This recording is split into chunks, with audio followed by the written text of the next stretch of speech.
We are after also discussions during the break, very hot one sometimes. I want to say a few words more about the borderlander, this concept, because I realize sometimes that we can idealize this person in terms of believing, oh, because Ola is now fighting for the strong border with Russia, so she's not a borderlander, yes? Or Hannah, who is now thinking about shifting, close border from Poland and Lithuania to Russia, or she's probably not a borderlander. She's against this ethos. Nothing more wrongly we can imagine. The borderland there is not an idealistic abstract concept which is cut off from reality and doing good thing in real circumstances. Yes, this is more the position, I think, to understand, to help, to give empathy, and very often it is concerned with, or it's connected with going under the current. So when Ola is saying that she had a peaceful attitude before, and now she's in a different circumstances, and she's challenged to do something different than she believed years ago, this is nothing against being borderlander. Yes, this is something what. So me as a borderlander, Ola, would be rather to understand you. Yes, and to help you with this necessity you feel now for, and I'm very often, being in the West, especially in that position when I defend Ukraine. Very often I defend people who are now not peacemaker but fighters, and you should find a language, a legitimate language, why I want to be with you. Yes, and we all should be somehow with you. Yes, in that. This is, for example, for me, the work of borderlanders today. Yes, not to leave you alone. Yeah, not to leave you on unequal position. Yes, because it is the worst thing that can happen. So I could have beautiful images, and beliefs before, but when situation is changing, I should also change. Yes, and that's I think also it's attitude to this ethos of borderlanders, that you are not fixed in your dogma, because what borderland makes you is to open your horizons all the time and to understand that you were mistaken, to understand that things are changing, or like Irina said, we moved borders all the time, and so on. So this is more like that. I remember while I was, like you are now reporting the war in Ukraine, I was for reporting the war in Kosovo during Yugoslav war. And I was against keeping Albanians and Serbians together. It was, this effort from this, why you don't want to stay together. But I understood at that very moment that division is necessary to give justice and to be faithful to the people's experience, not with this dogmatic concepts from before. So it's like that. Or even when you think, Victoras was mentioning, and Hannah later, that sometimes people with two passports, more citizenships and so on, we can say them borderlanders and they have easier life. Yes, and they are somehow in privileged position to the others, but this is not how we understand borderlander. Yes, I would rather think that your empathy to our problem being privileged is more on the borderlander side. Yes, that we think more about equality and deconstructing these privileges, than defending ourselves. There are many things like that you learn, from the borderlanders. I remember I think one of the signs you can recognize this ethos of borderland is how they use the term our or mine.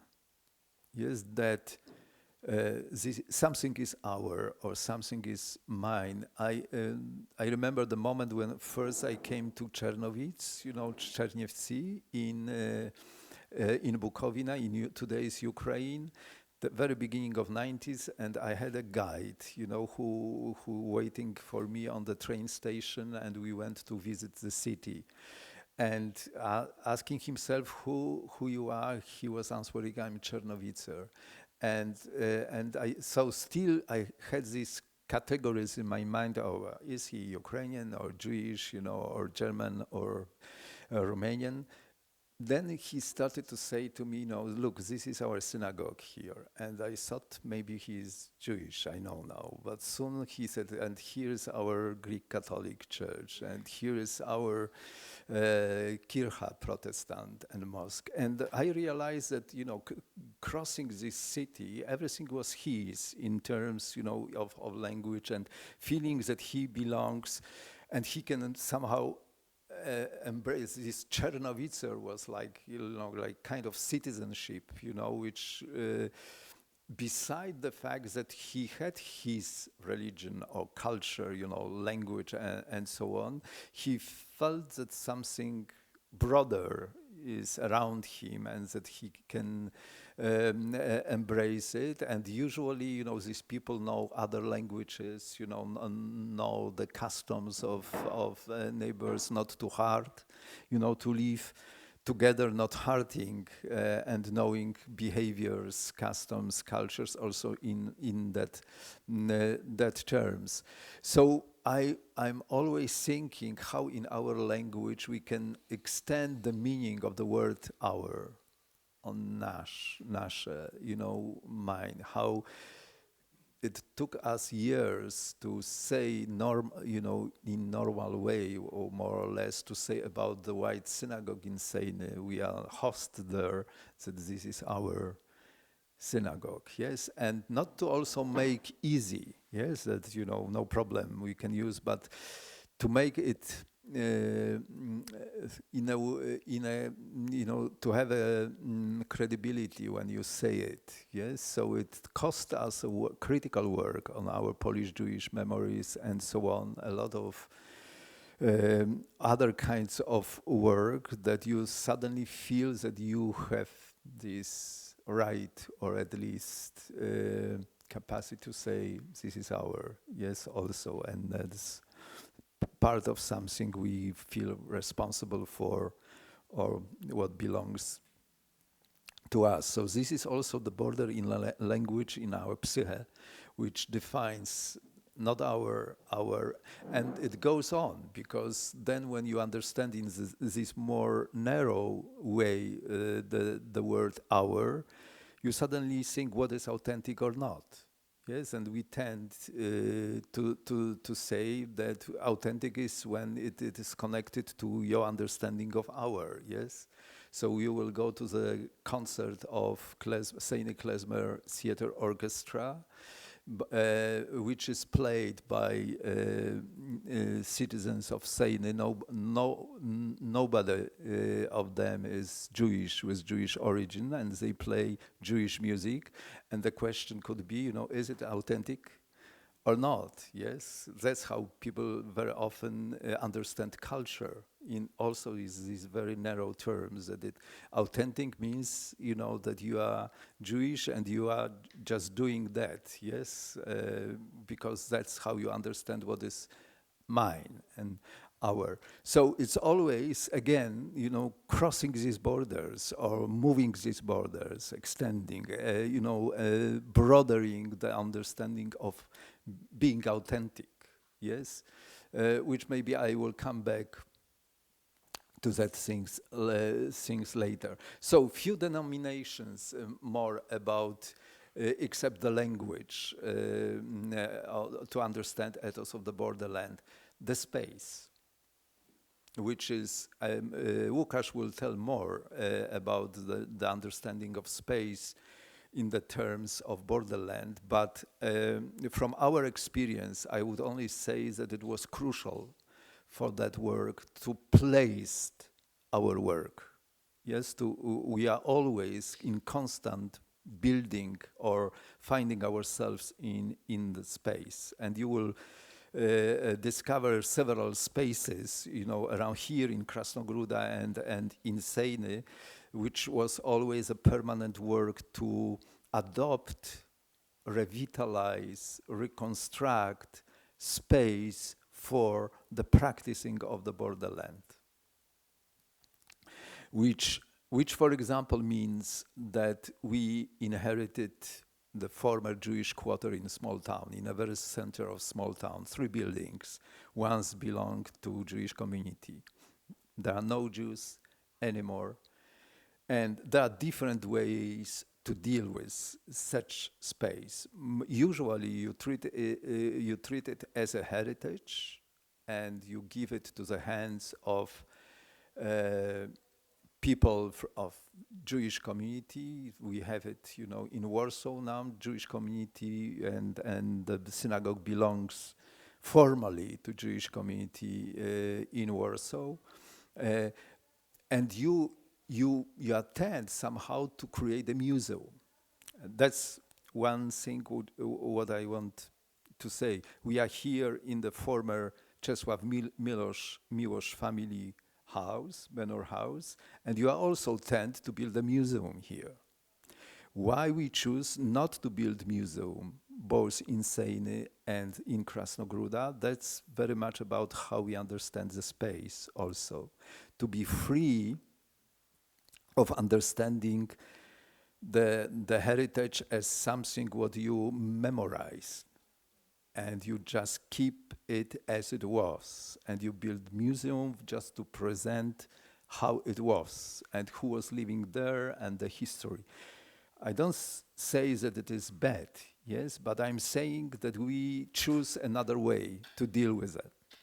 And we choose a way which I would say is more continuity, that memorizing, commemorizing the past. So the challenge was to find the way from the past to the future, which can have this power of continuity, of giving again the life to the stream which goes through and which is a life culture. To create culture which is again innovative, avant-garde, rioting, contesting everything what is possible. New culture can give you and offer you at the same time. Practicing, and I will tell this separately, in connections with memory, with heritage, with the past. Nothing, to abandon, but to see it and to give it a power of continuity, which has the right to be new, to be rioting, against the past and breaking, standards, formats, and everything.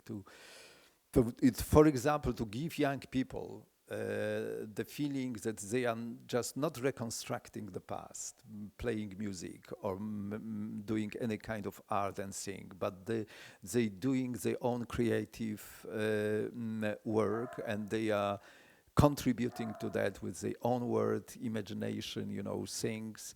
And then it could be, connected in different way with the past, but as continuity.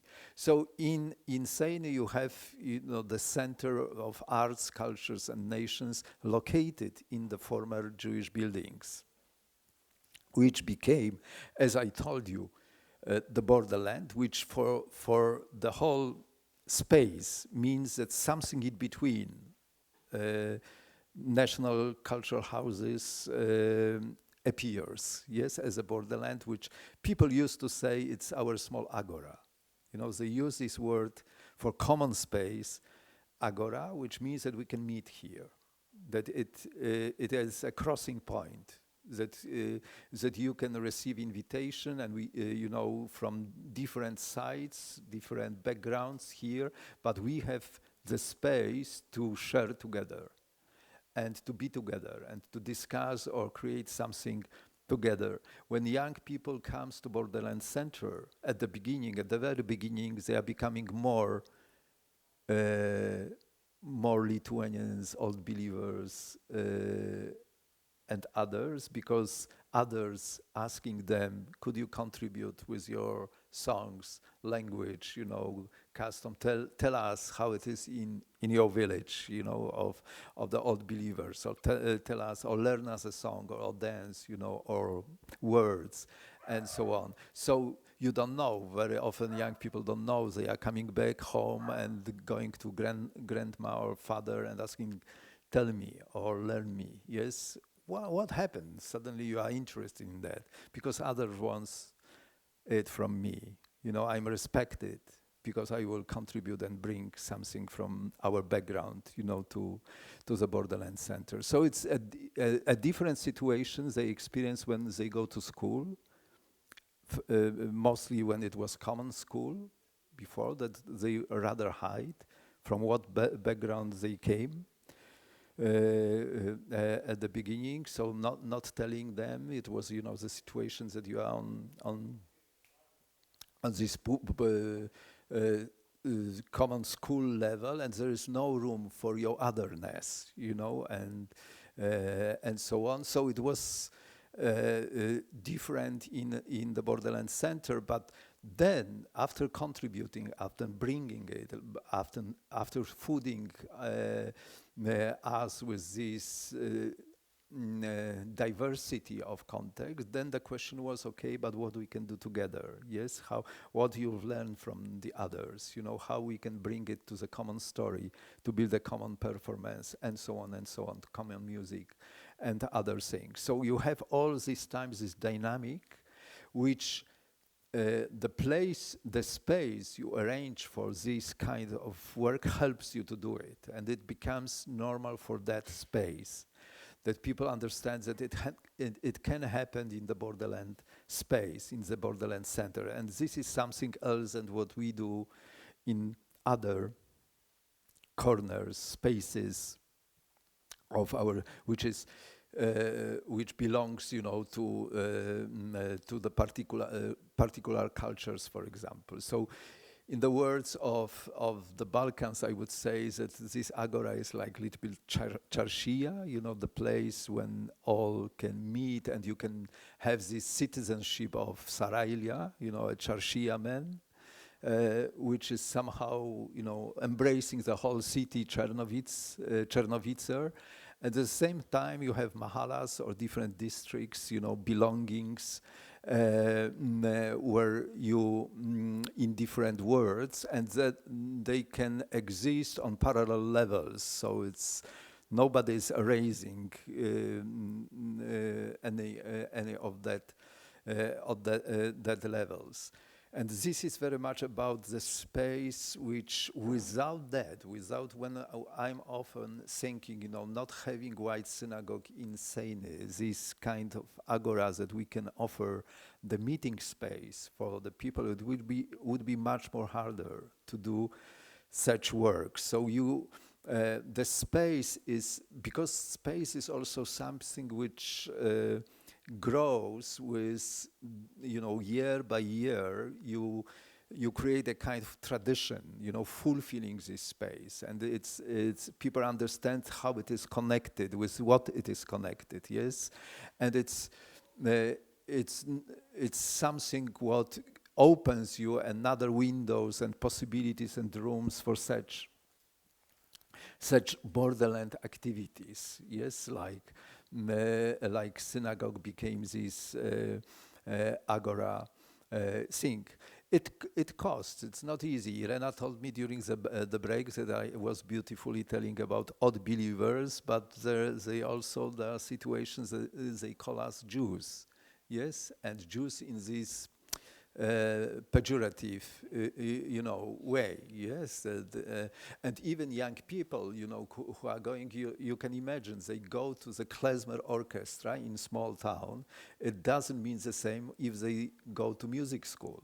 Yeah, music school is indifferent, but going to klezmer orchestra, it takes some meanings, and it happens that people call them, you are Jew, with these Jews, or and it's not comfortable and pleased. Yes, so you are always confronted also with these tensions with that.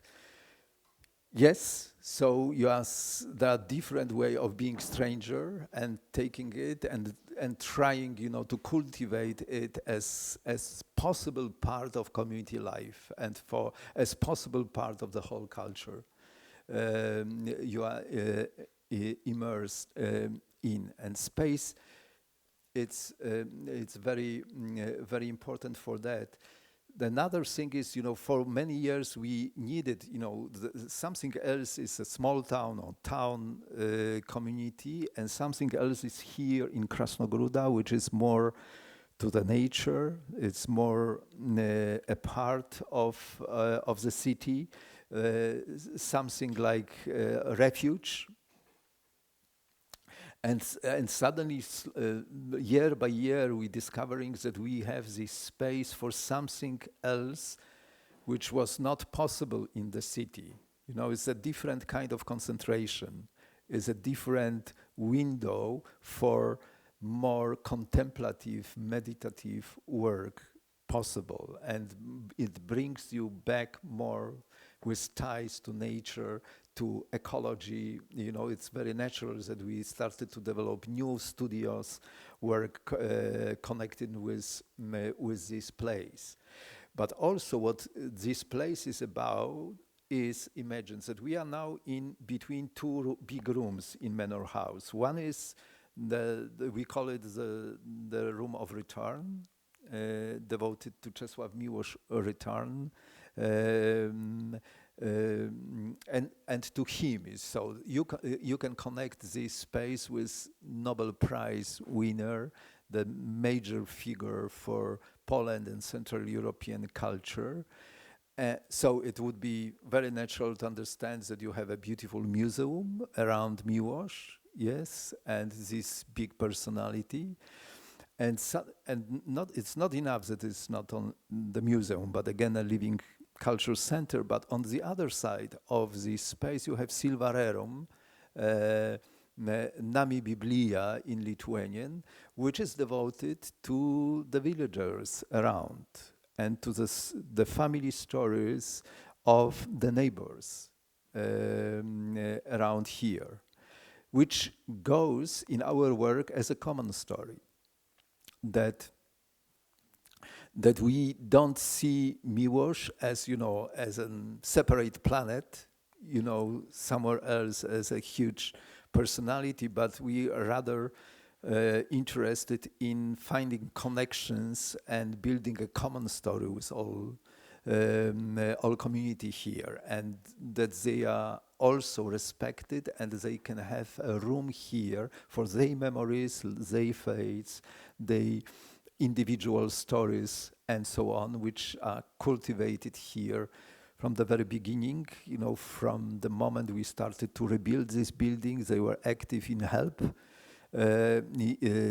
here, and to do everything that this is also their space. Yes, for their kids.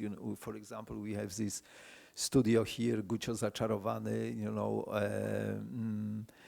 for the very small, from kindergarten age kids who are coming here for artistic educational programs and work, and they are mostly from the villages around. Yes, so how to make this noble space of the manor house an integral part of the whole community life, and how to bring also the knowledge, the experience of these people into our work, into the common story. So again, space is helping. for that you, for example, and the question is how you will frame this space. You have this porch painted in a very strange color, which is not as it was. Yeah. So when we face these interventions of the protectors of heritage, professional protectors of heritage, they are telling us, what have you done here? Manor house never looked like that. Yes. This red color, or so on. Our answer is yes, exactly. It's a new image. It's something what we want to show that it is new. Yes, that there's there's the different symbolics under this color, but one of them is like odrodzenie. Yes, like rebirth. Yes, giving new life, and so on. But there is another meaning of that, which is very close to what Marian said.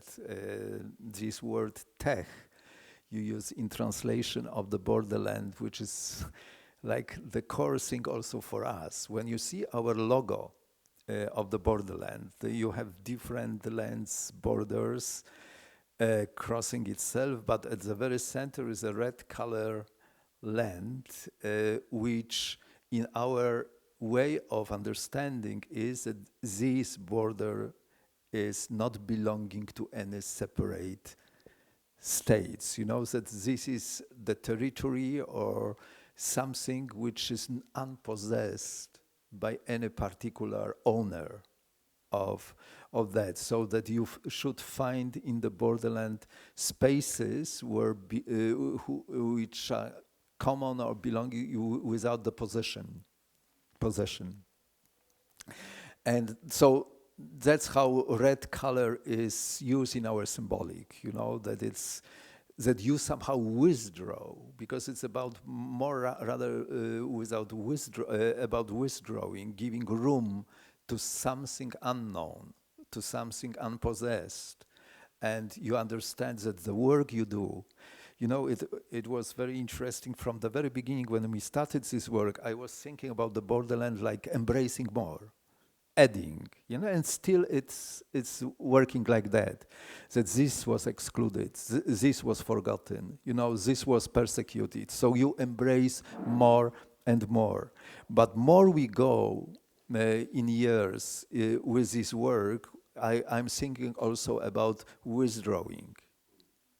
About giving room to the otherness, to something what is beyond you. That you need a cultural, spiritual work to do this, because only this makes borderland functioning somehow as a whole, without empty space, without unpossessed space by any particular, side, yes, and power.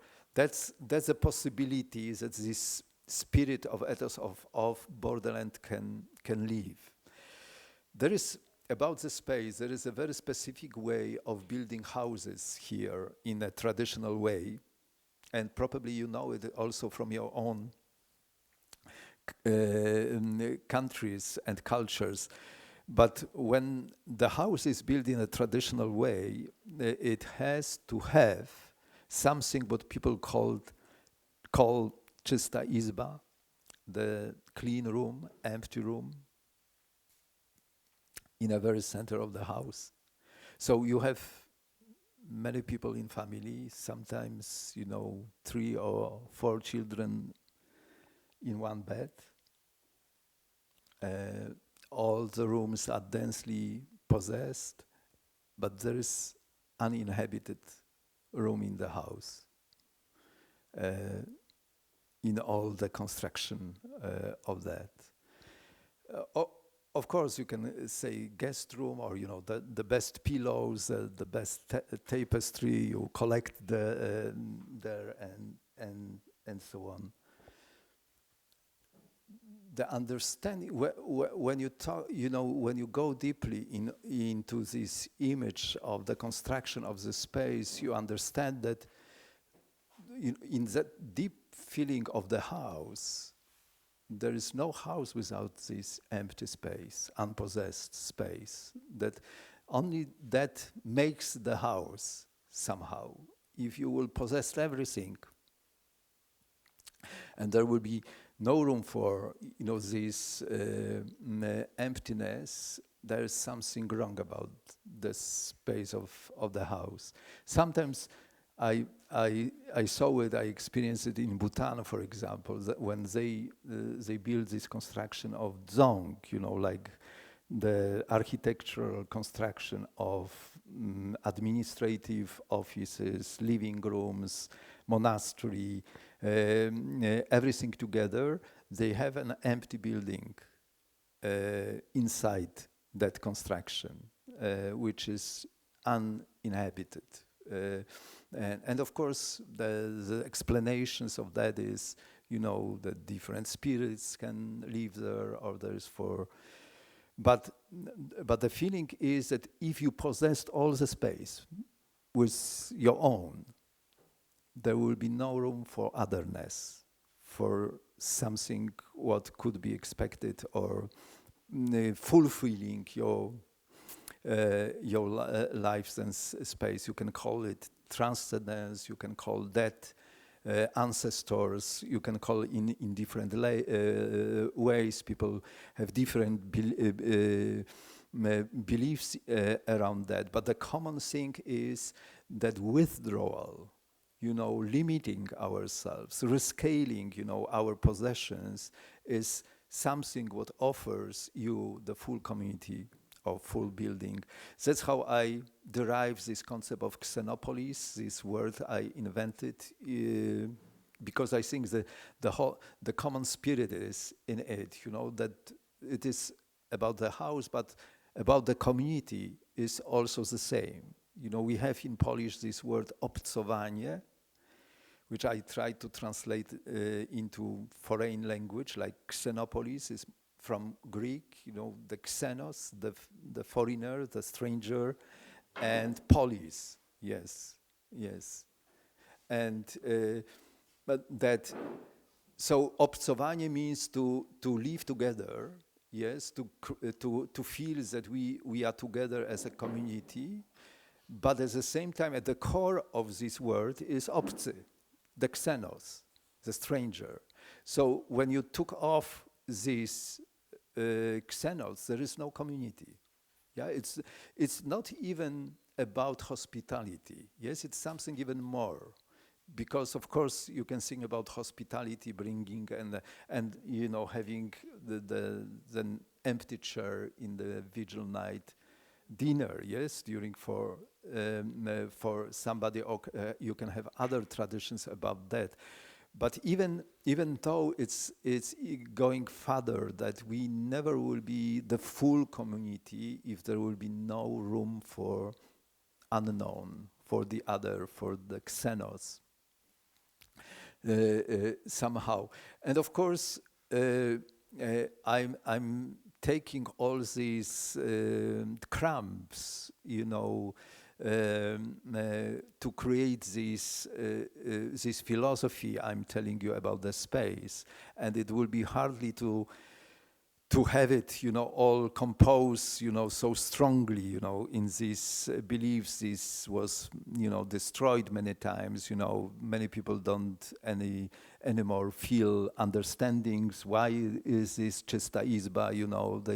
They don't have, we lost this somehow. Knowledge and memories for what all this was, created and appeared. And even for me, it's not as important to discover how it was in the past, in ancient time, but more the question is, can it help us to build this new space in future? Yes, for us to rebuild the space we are living, which we have problems with. Yes, and to think about, even I don't worry about using the term utopian vision of space, that you can, pretend that, it's too utopian, it's never real, yes, because in reality, there are many obstacles and so on. But even to have, the image of that as something you are heading to, yes, as something what you think maybe we can direct our efforts, and be on the way. The close understanding of utopia for me is how Paul Celan was understanding it, as writing this word utopia with this break line as something what probably is unreachable in our real life, but what is real at the same time. Yes, metopia in Greek language is unreal place. Yes, which never existed and never will exist. But utopia is a real place, but maybe unreachable for us in full, but we can be on that direction. So when that's how I want to end this topic with space, because after telling you how we revitalize former spaces of the Jewish quarter, of the Manor House, Miłosz here, all these buildings you saw and you will see in Sejny are reconstructed, revitalized. But we are also thinking about creating new space, about maybe it will happen to us to build completely new space, never existed.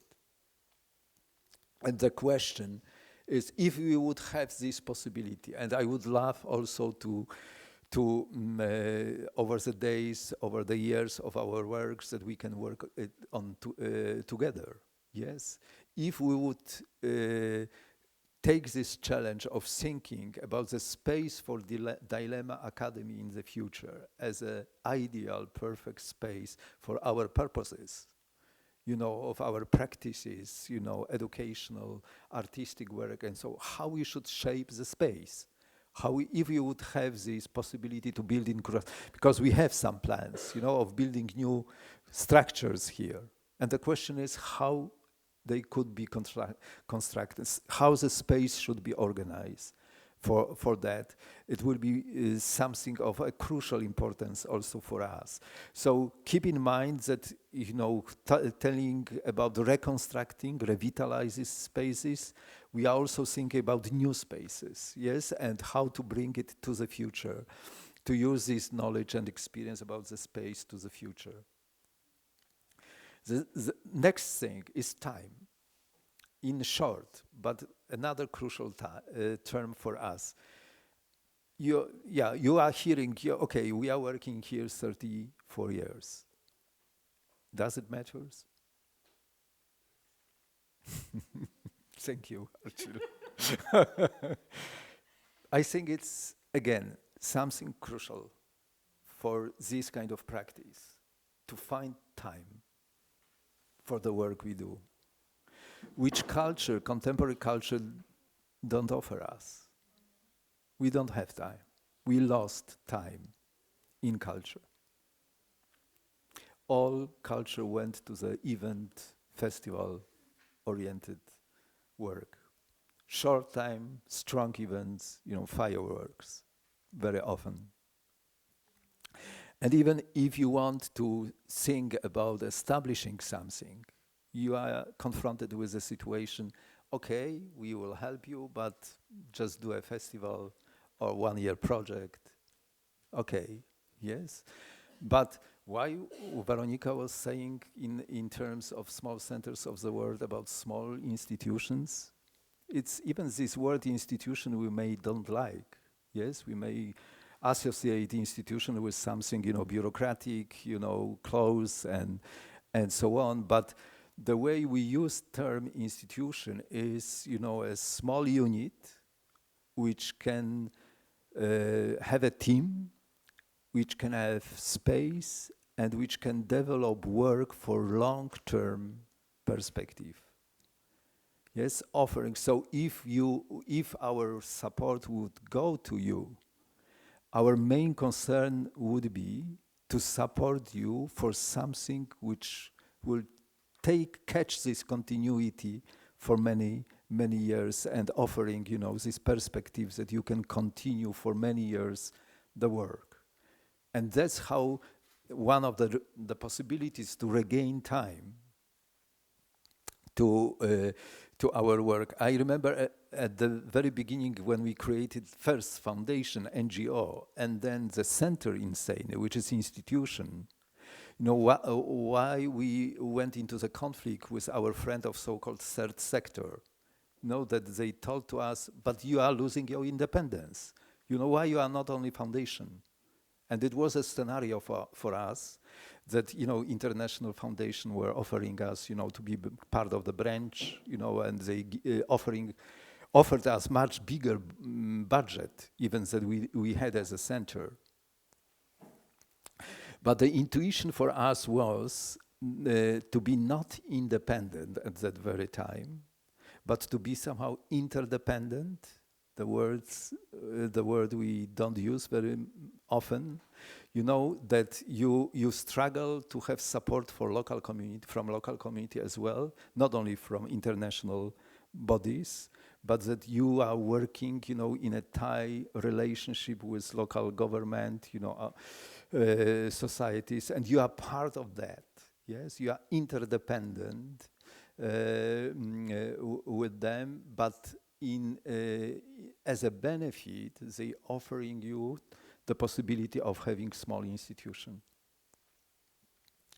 with the batch.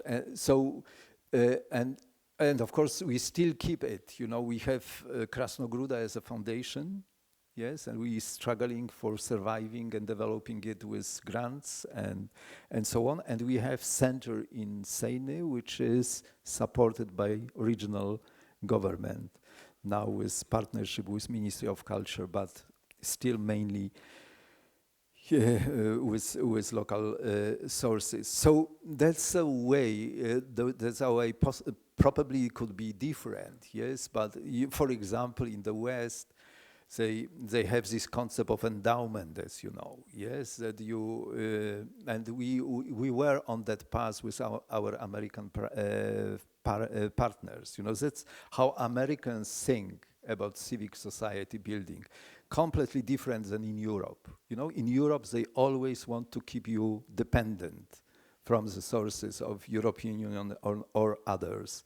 The American way is to make you independent in the way that if you are gaining trust as a good organization, yes, they extend budget, they give you more, and in a certain moment you are becoming a master of your work. Nobody is advising you and demanding what you should do, offering you money, but at the end they are offering you so-called endowment grant, which means that from that endowment you can daily work, you know, having incomes from the percentage of endowment. Ksenio? Oh. Right. Speaking about endowment and time, which you said, the first yes, I'm now thinking about, you know, about the money in terms of having a very safe bank account where I would be able to collect some money since I was born and then until I die, and then I will get a financial freedom and so on. And this is something that is completely impossible and unknown for someone who's coming from the ex-Soviet Union and has been living in the countries in such a turbulent time. But at the same time, this is something very normal for other people living in all those stable democracies, so to say, like in the US, where all those endowments come from. And I think this is a question of safety and trust. And this is something that is really uncommon for us. And being in endowment and having this transition from, so to say, a mother institution to this, like to the new one, is also something about inheriting something, but it's also about this interdependence as a separation when you have a kid who's grown up and then it goes with their own way, which is also a question of time and a question of trust. And I think in this way it should exclude something that is also very typical for us. it's a monopoly of one person being in charge of everything, and an ability to fantasize about the future, which also requires some safety, I think. And the future that we're fantasizing about, and especially Ukrainians, I think they will add something. It's something that you can plan for, I don't know, in a week or in a year or whatever. So, in my opinion, maybe going to this psychological, metaphorical field, how to gain this feeling of the ground, which you've said that the borderland requires some ground. So how to get this ground feeling where you can stand on and you can start doing something without being afraid to get frustrated in a very short period of time, because someone else will come and they will cut your budget because there is another situation in whatever financial financing institution or something else, which often happens in this world of the fast dopamine, maybe, or whatever. So this is something that that I really think a lot about. Like, how can you be somewhere and feeling secure, especially when living in Vienna, where people say that even if the end of the world will happen, it will happen in 30 years in Vienna because they're so slow. So this is like, I have this conflict of everything, like every day, because it's like a old world that where I would love to live, you know, having this security, but at the same time, I'm not really, you know, kind of designed to live in this secure world, and this is another feeling, especially for me, a person with the name of Ksenia, which suddenly deals with xenophobia, but then I've decided to create a xenophilia. Why not? Yeah. So, yeah, thank you. Yes, and also, you know, when we talk about time dimension and it's connected with grant givers, it's because you should understand that the benefits or the fruits of your work will come not tomorrow, yes, but in 10 years, 20 years, and so on. So you are in search of the partners which will understand it, yes, and politicians, as we know, politicians hardly understand this time dimension, yes, that that you have to have courage to put it on the table. Listen, the effect of this work will be not tomorrow, yes, and you will invest your money, your support with something what takes time, yes, and maybe it's not, you know, also so nice to present in media and so on and so on. So all that's a struggle. I'm really glad that we are also talking about money, about financing, because it's exactly the part of the work and how we will construct everything. And we learn as Veronica is doing Dilemma, instead of, you know, how she's working on so many different levels, yes, of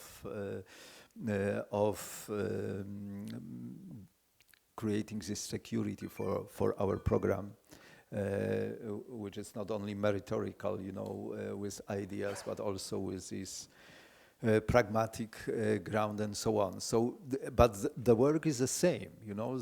It's about extending borders, moving borders for how people understand this kind of work. And another thing is, you know, we are talking about time, but another thing is, okay, but you are so small.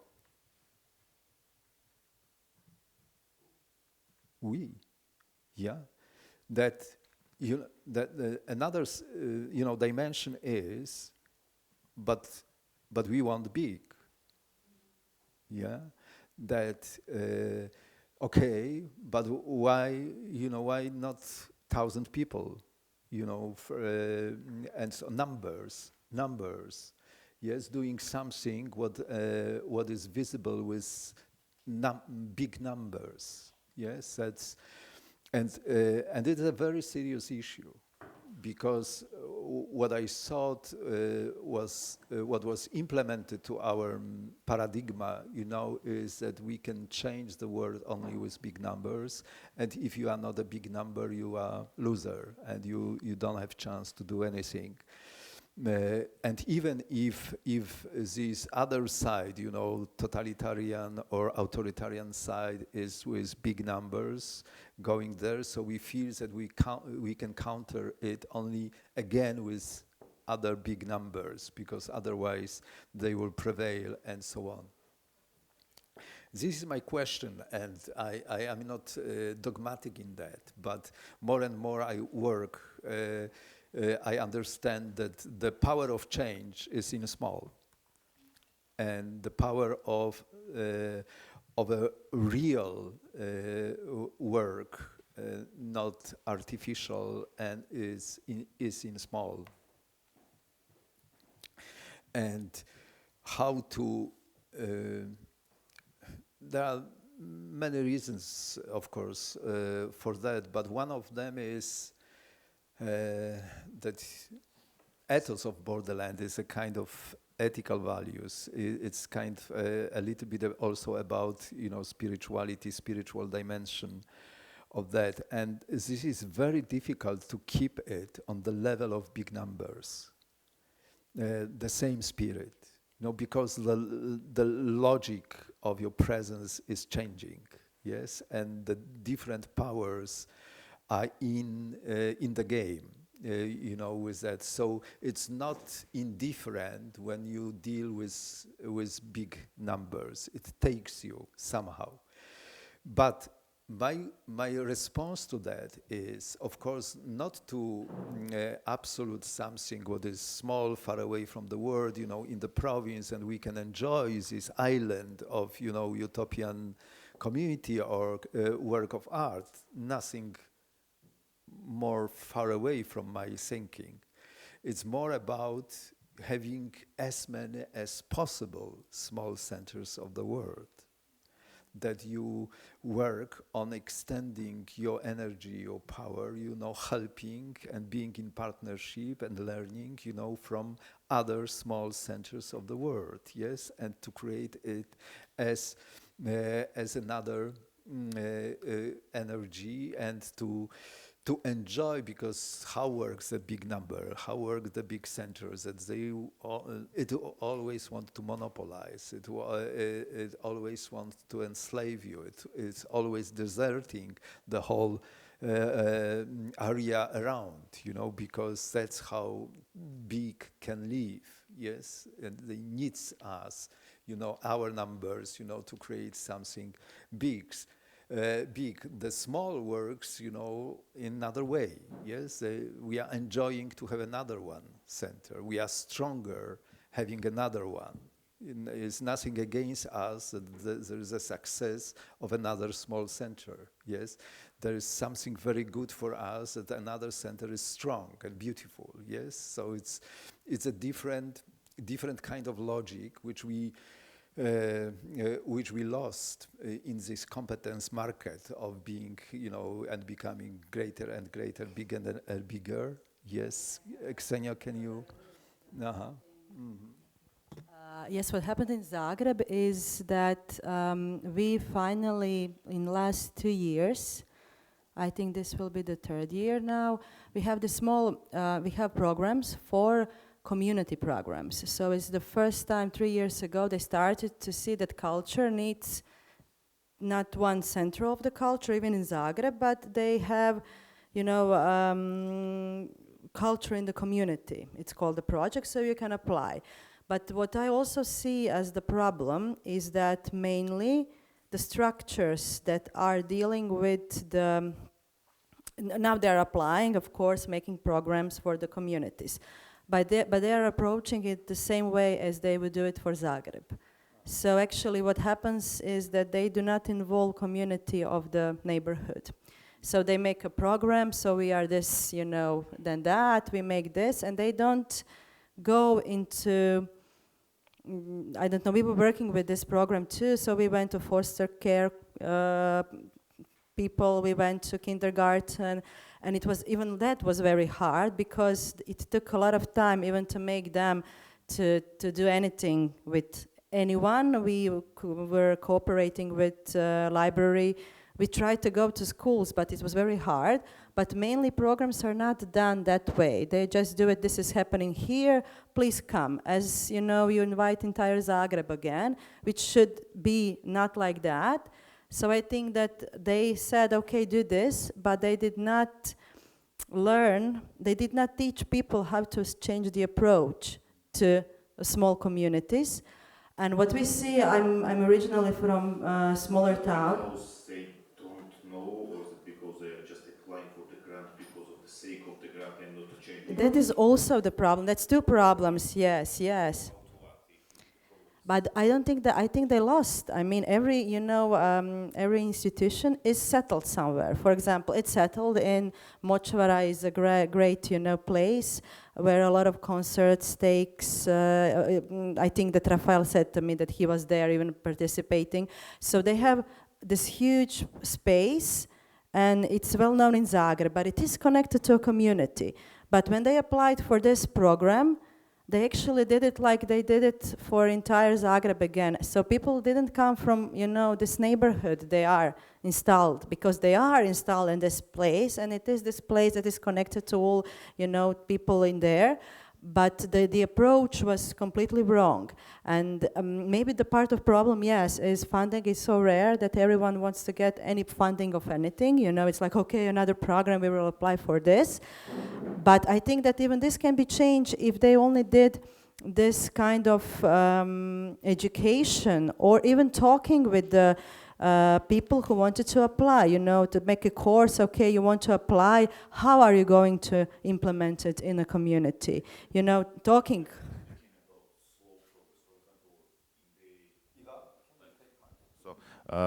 In Georgia there is a Zugdidi, like west part of the Georgia, really small town, like quite local, and they had this literary festival, F5, like Refresh, and it took a couple of years for community to be interested in, because they always looking at it like someone from the center, from the capital came and make another program, but it was made by locals, like the two Zugdidian poets, but it took like 5 years to community to be interested and to trust even that it's not something the guys from the center from Tbilisi arrived and they will give a lecture about how to live or etc. etc.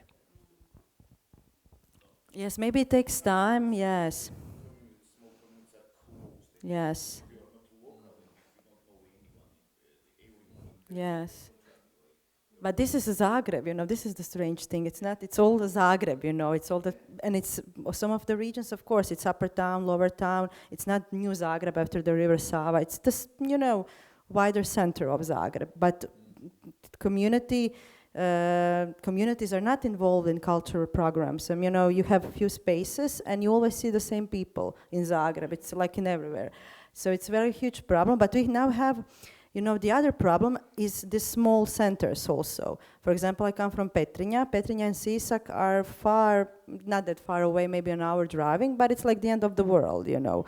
And now we are thinking, you know, and it's a very strange thing with authorities. So now you have one authority in Sisak and one you have in Petrinja. And now we are discussing, my friend and I, he's the director, I want to do a play in Petrinja. He wants to do a play in Petrinja. Okay, now we sit three of us, his boyfriend, him, me, one will be producer, okay, we can get this. But how to connect Petrinja and Sisak? They are, you know, driving 6 minutes away. They don't talk to each other. These are small centers, they don't talk to each other. So how to make, you know, this government talk to another government and to make this a common project, to make it a bridge. This was first problem. The second one is, okay, but this, you know, government in Petrinja is this government that they're not saying anything about this mayor saying fascistic calls that happened recently. It's like someone says it in the public and no one is saying anything. So this is our government now. And my friend Mario is like, I don't want to deal with them. And then we are like, okay, but the play can be this ground of, so he said, don't want to be censored, I don't want to be this. And now we have to find a language, if we want to do it there, And then we made a solution. If you want to, we don't want to make, you know, something that people will not come to. Then you don't want to make something, you know, that is not smart and good. So we made a common ground that we will take Serbian text, we will not transform it, but we will make 3, because it's, we found a text about connecting Medea, Cassandra, and I probably forgot who is the third one, women connected to a river. So it's ideal, you have this river in Petrinja.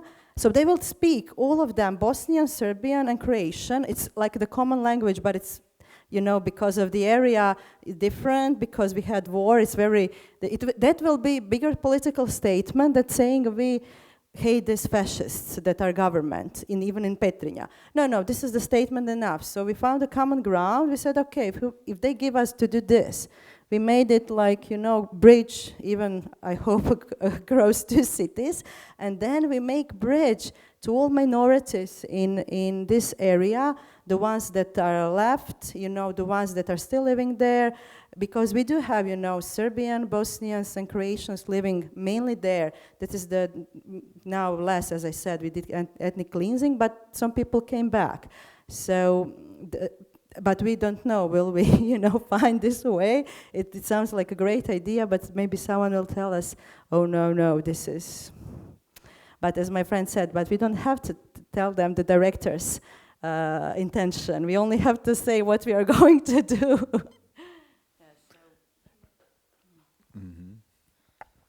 If I may add something, I'll try to be short. What you said about the small centers and so on, one of the main and the most successful reforms in Ukraine, it was the decentralization reform that started in 2014. Because before that, Ukraine has been functioning like this vertical state, especially in terms of money. Again, I'm a mercantile woman. So because there was a state budget, and then the money was coming like down, and then in the end, some villages, they would never receive anything or whatever. It would be very hard to get it. But then the budget started, like the local budgets, so like the local centers, they started receiving money like the first hand, so they were able to do something with the money that they already had. And this is something that created first a sense of community, and the community in Ukrainian is hromada, and the root of the word is the same as a citizen. So like it's like basically the citizens of these small, like small places, yes, of the small territories, regardless like the borders of this special like territory unit. And then I was cooperating with UNHCR, which is a huge international organization, who have been supporting very small, not even organizations, but initiatives. For example, like 3 women in some small hromada in some village, they made whatever, like some workshops for internally displaced persons, like for the people who came from somewhere to this particular village. And that was so fascinating to see how people are dealing with this NGO project writing without having any experience, and just basically being those, like, let's say, normal people who are doing something normal there where they are and where they belong to. And this also created this horizontal Ukraine, which fascinates people during the war, especially about the volunteers who are dealing in this horizontal way. Basically, this is like the net that covers the whole huge country, and something that makes it function, like thanks to decentralization, and then like kind of like in the opposition to the authorities and to the power, which is like a very, very weird combination, because I cannot imagine people buying something for the NATO soldier. And yes, I think that would be a dream for people not to collect the money to buy some warm socks for the NATO army, whatever. Thank you. Thank you. You are saying, Ksenia, about this decentralization, and I immediately have this picture from even not Uzhhorod, but Maramuresh. You remember where we visited, during the previous session of Dilemma, we went to the people on the border with Romania and doing excellent work, on the same spirit you are telling, small gromadas, being active. Thank you, Monica and Ivo, because you touched this issue. I wanted to end with telling about ethos of borderland with people. Yes, with this question, how we deal with all these ideas, with the real circumstances of people and the local community, and especially like in your Petrinia, Monica, there's after war, after conflict situation, many bridges broken, and how to regain this connective tissue in that. Because this is one of the crucial thing again about this new culture, new attitude we try to develop is how, because our decision, being avant-garde theater was at that moment of 1989, to go to the people, just without any other, these very simple gestures that. Not anymore we are traveling from festival to festival as a theater group, but we are staying. There was this decision of 1990, together with these people. And without not knowing and, as I told you, rather listening and learning than, imposing something or bringing. So you open this room for, okay, we are staying and making our life. So it's, because you have, for example, in Europe, you have this stream of activities, they call it art for social change, yes, and you receive grants as artists to go to local community and do something beautiful, yes? And so you have grant for 1 year, you go and you disappear, yes, and never come back, probably, and you just initiate something, and then you mostly document it very well and present on other festivals, yes, how beautiful it was, yes. So the question was, how to stay, and another, the dimension, time of dimension, but it concerned also the relationship with people. Because if people see that you are for short time, that you are just for the project, there's something else when they start to understand that you are going to live with them. To live with them, yeah? So I remember this moment when, at the very beginning when we came, they all, even our enemies, these calling us Jews and so on. Okay, but they are artists. They sooner or later will disappear, yes?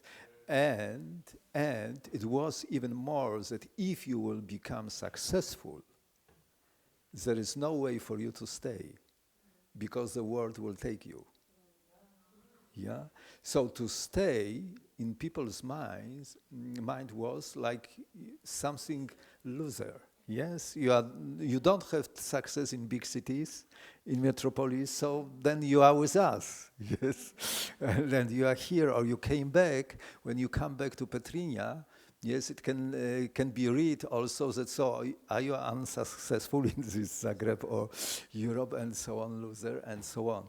So to revalue these situations, that it matters something more, and for seriousness, that you stay here in small and with local communities. That was, one of the ground for building trust. Yes, that they understood that something serious is coming on. That it is, and that's what they expected.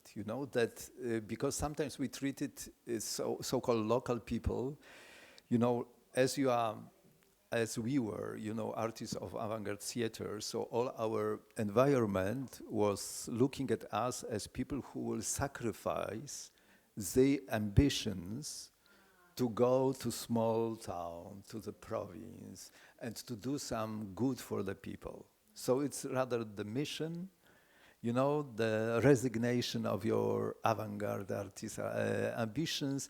Okay, you do this social artwork for the people, yes, somehow. But if it would be like that, nothing will happen with the borderland. It will disappear. So it survived because, as I see it, because it was for serious reason. For what it means, that we understood also as newcomers that we will not realize our deepest dreams and ambitions without these people. You see, that was exactly the position of ourselves at the beginning. You know, this team you will meet with Bożena Schroeder, with Wojtek Schroeder, with Wiesław Szumiński, Małgosia, and others who were joining us. It was something in common for us, you know, like uniting us in a team, that we wanted to do our dreams together with people and with this place, and the most ambitious things we were thinking about.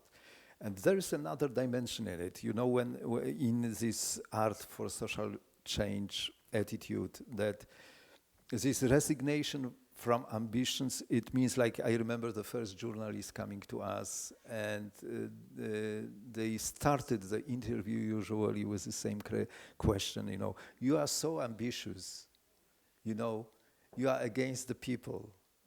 Yes, that how you can manage it with the people. So for them, to be ambitious was in contrary to be with people.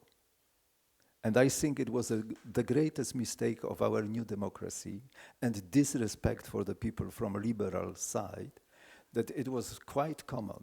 You know, if you are with the people, you should resignate with ambitions and putting on the high level your, you know, artistic, educational, civic expectations and so on. You should step down and treat people as a little bit childish, you know, not advanced, you know, not mature, not understanding big art, and so on and so on and so on. Yeah. But what appeared to be our experience here, it was in contrary. You know, it was very interesting. Everything what we presented as standard thing, you know, as they dislike and dislike. So, because they thought that we are treating them like the sacrifice of, you know, this upper level situation, and they feel it. So they feel good with us. They felt good with us when we started to do something extraordinary or unique or original. Immediately they catch the board, you know, and that. I mean, citizens, yes, local people, yeah. And for example, started from young people, yes. When you talk with these musicians of orchestra, you can't tell them and give them any pop shit, kitschy shit. They will be like, you know, disrespected. Yeah. So that's they feel that, yeah, that, you know, we can have a common language if you will put this level of expectations of, you know, dreams and everything as high as possible, because they are feeling respected. And even if, because we the same, we don't have capacity to, you know, to gain it. So if it is even beyond our possibilities, you know, but at least these perspectives that we grow you to something, you know, which extends and crosses our limits, you know, and so on, matters. And there's this thing about provinces. Mario and I, a friend of mine, that we are Monica? talking to Yeah, about the friend director. We, sorry. So Romano is like, oh, these people in Petrinja and Sisak, and and Mario and I, what do you mean these people? The two of us are from this place, and we're like, but Romano, they're more open and more smart than people in Zagreb. As Mario tried to explain it to him, I, found worse kinds of nationalism, provincialism, and everything in Zagreb than I encountered in Petrinja after the war. And that's the truth.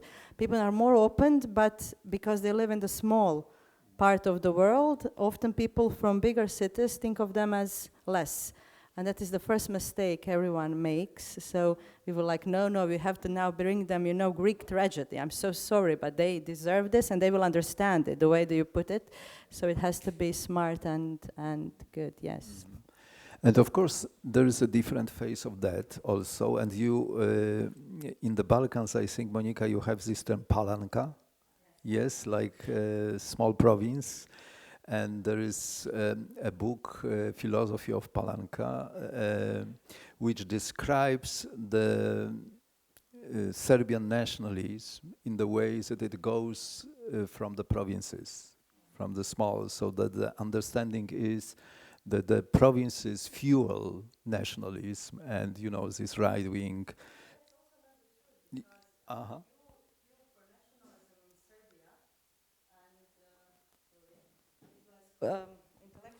It's okay. Okay. Fuel for the nationalism in Serbia was cultural elites, and also was the same with Croatia. So that came from writers that put the idea of constant being a victim of this, being a victim, and this came from literature, from high level of, and then of course absorbed in a way. Academy, yes. Yes, and then from then it was put to, the provinces, and provinces did what they do. The common people try to understand, and then they use it. But you cannot say it came from, no, everything came from up, as the same thing was from fascism and when we had NDH in Croatia, so, dealing with people who worked with Hitler and Mussolini. And they formed, of course, NDH, an independent Croatian country. And it's the, practically, we did also camps, we did everything. But sometimes they say this is village people. They were taken by the armies. Armies would come in the villages, and they would just say, okay, now we go and defend your country. So every idea was put from above, and then they took, of course, some people were less happy. They were taken by NDH. Some other people, because they were not educated enough to make a decision.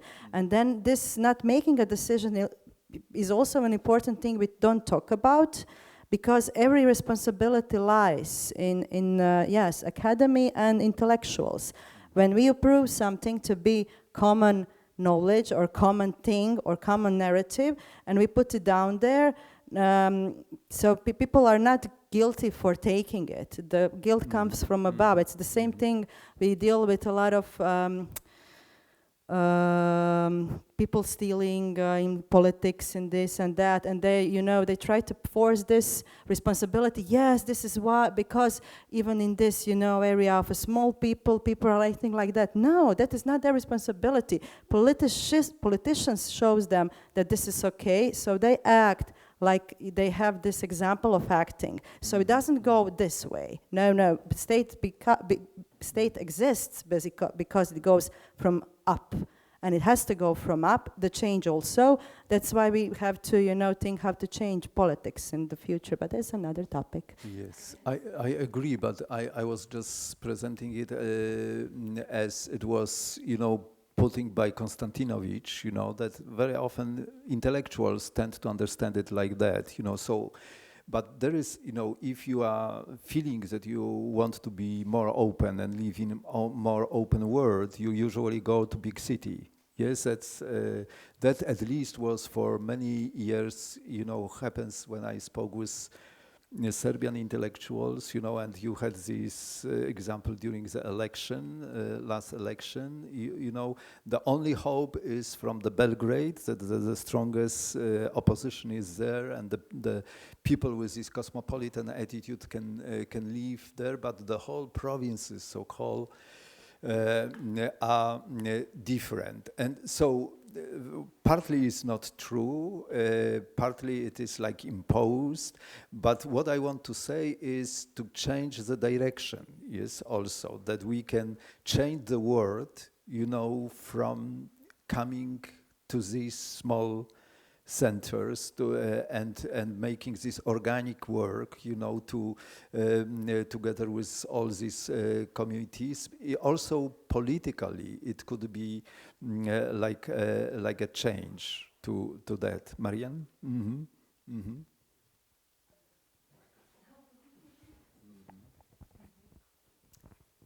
So there are several things that I want to reflect. So just in case you've mentioned that an hour ago, my apologies. But this wording of changing the world or bringing a change sounds too much to me. And I understand that I'm hypersensitive towards a bunch of things, including words. But and also when you mentioned that you see the change in small numbers, I don't see change in numbers at all, actually. And now I'm speaking as more of a I don't know what, but definitely not cultural manager, because if you met me in my workplace, I would say completely different things. Just so that you know, this is a quick disclaimer. But I think in my understanding or philosophy, if to put it that way, is that I think we as human beings should think a little more often that we actually do not know, and that's okay. And that's kind of what you said about giving room to something unpossessed, so that we actually dive into the ideology of giving a space or creating a space for something that unpossessed, rather just saying that because it sounds beautiful, you know? And also acknowledging that it requires some sort of inner sacrifices for unlearning and for unpossessing ourselves and unpossessing the spaces that we live in. I think things are a little bit too much already in this world for us to go on with this changing and constructing. Maybe we should actually demolish certain things, as you've mentioned earlier. Maybe we should actually free space inside and outside. And also when you were talking about this borderlands, not border lines, because that's also something that I'm thinking, that I don't like these capitals and centers and big cities. If someone would ask me why you want to move to a smaller country, especially in the borderland, which is something that I want, I would say because I'm tired of these possessed spaces and hectic spaces and crowded spaces, and I'm hoping to find a place where I can question and I can be fine with not knowing and not being ashamed for that, and having a space to learn actually.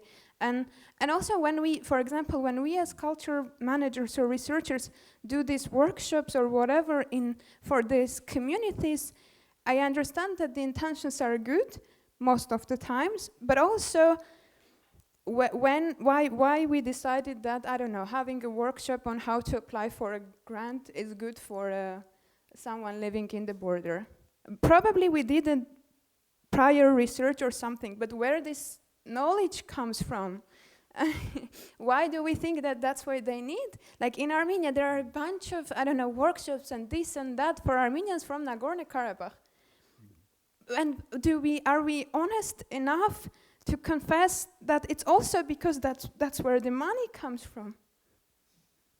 And I think that's applicable for also other places. I think there is this need for reflection in the so-called civil society in general. And I think we have to be open for more of an irrational reflections, which is what I'm doing now, of being open for philosophical questions, rather being rational all the time and having these answers all the time and thinking this will change this. No, it won't. And I do recall, or maybe it will, but you never know. You actually do not know whether it will change. And I'm also thinking that, if I'm not mistaken, I think it was this Walter Benjamin, but I'm not sure, whom I love, who said that if you're, and I think it was in this essay about translation, that you're not doing that for anyone, you're just doing. And then if later on it will inspire or impact or bring a change good, if want, then okay, that's also fun. And I also recall my professor for documentary filmmaking, who's actually Georgian, whom I also adore, of her saying that how ridiculous these applications when you want to make a film, and that there are these ridiculous questions. Why do you want to make this film? Who is your target audience? What is the goal? And you have to do this because otherwise you won't get money. And I can imagine how harder it is for writers. These stupid questions on why you decided to write this book, why this book is important. I mean, there is no answer for that. Sometimes things are irrational. Sometimes you do things because you feel that way, and that's okay. But I feel like this modern world is so concentrated on things being fast all the time, be that the fashion or decision making or whatever, and also these big concepts that are, I don't know, like if again coming back to this borderlands, you could have just created a space like this, the concept of which I like, and then let the people think how they want to interact. And as for the construction, don't construct anything. Yeah, unless that's really. I mean, I had this also kind of a mentor who said, if you can not say something, then don't. Okay. I would say it's the same. Like if you can not construct anything, then don't. Unless it's really necessary. Marian, but we are talking just about that all the time, about withdrawing, about not imposing to the people anything, but finding other ways, of that. And even if you are saying about the need of destroying something, you are changing the world in that way as well. So whatever you are doing, as an active person, this direction or other, you are changing something because you don't want to be in the pattern as it is. Yeah, yes? But my disagreement or whatever that is that you, not all the time, but a lot of times you cannot know in advance what you want to change. But exactly this is what I'm trying to say, yes? That I'm trying to present you how we came here without not knowing anything, but with not knowing, you are learning something. Yes, with not knowing, you are pushed to do something. But you also confess that you don't know. Yeah. You just say that you don't know. As you did. Yeah, if a villager or a journalist asks you, why are you here? It should be fine to say, I don't know, without the shame that others will be like, no, let's not trust them. Did I say to this answer what I do here? Yes. No. The first thing, the question was why you are doing, so ambitious things, because normal people will not understand it. Yeah, that was his confrontation with journalism here.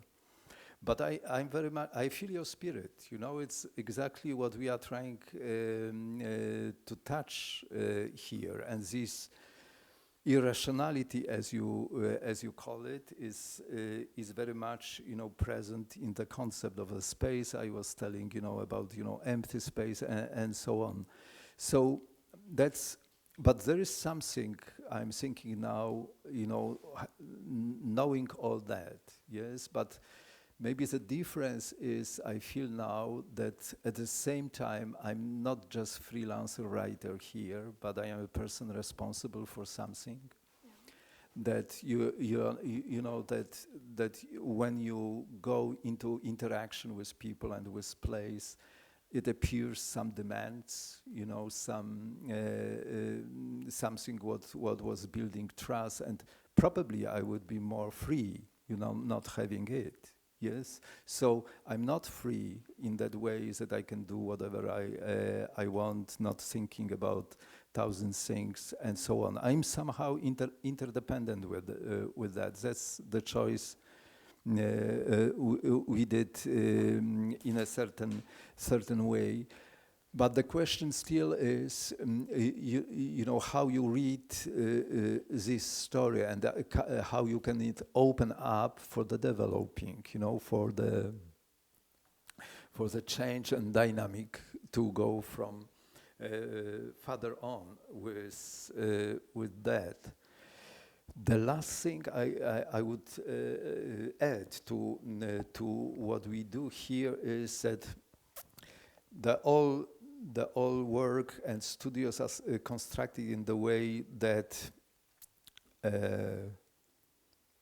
that it is somehow co-created with all people here and with all stories here. So it is not like the work you do for community, but it is the work like you engage and create something together. So when we have the performance or concert or film animation, everything is created together with all the generations and people here, and these stories, their fates are included, you know, as part of that. So, for example, when we have these 2 months of present, you know, summertime, every day is happening something, and you will join, you know, some concert or something like that. The difference between it and the festival, which you can call a festival, you know, is that all it is produced here. Yes, that it is somehow, and even if other artists and people join us, yes, but yeah, they join us. So the composer Paweł Szymański of modern music is joining the Mister of the Bridge, you know, to contribute with something. Yes, if other musicians are coming, they work with local musicians and create a premiere concert of a new music together and so on. So that's also one of the answers we have, what it means to be with people, yes, and to build this small center of the world. So it makes all of us creative, but it makes all of us responsible also for some things. Mm-hmm. I just want to also add, but this also comes from the Armenian context, that when you go to a borderland and you are with these people, doesn't matter for how long, that's already enough. Because no one is going there. And then if you take, not no one, but there are exact groups who are there, either related to the military or, so it's a lot of manipulation there. Not sincere people, that's what I wanted to say, in my opinion. And so when you have a performance, be that theatrical or other artistic, I don't want to say event, I don't like this word event, so I very much agree on what you said about festivals and events, but cultural occasion or whatever, that's also giving a space for them to be distracted for a while, to have a space and sources to reflect on, and also to think about some other things than they usually do. And of course it's sad if you have to leave at some point, but I also wanted to mention that just being there for a while is enough. Yeah. But okay, but we are here with Academy because we don't have enough. Somehow, you know, that these demands, you know, of going further on, you know, and knowing, you know, that without you, you know, it's another situation like with our neighbors here, but without you, we will not go further on. That there is period also in our life and in our work that we need this Dilemma Academy, you know, to move forward, yes, somehow, and do it together, more or less, and be helpful, you know, to the others, which also demands, you know, your efforts, and you know, interdependence, but also to learn, yes, to enrich yourself with this kind of meetings.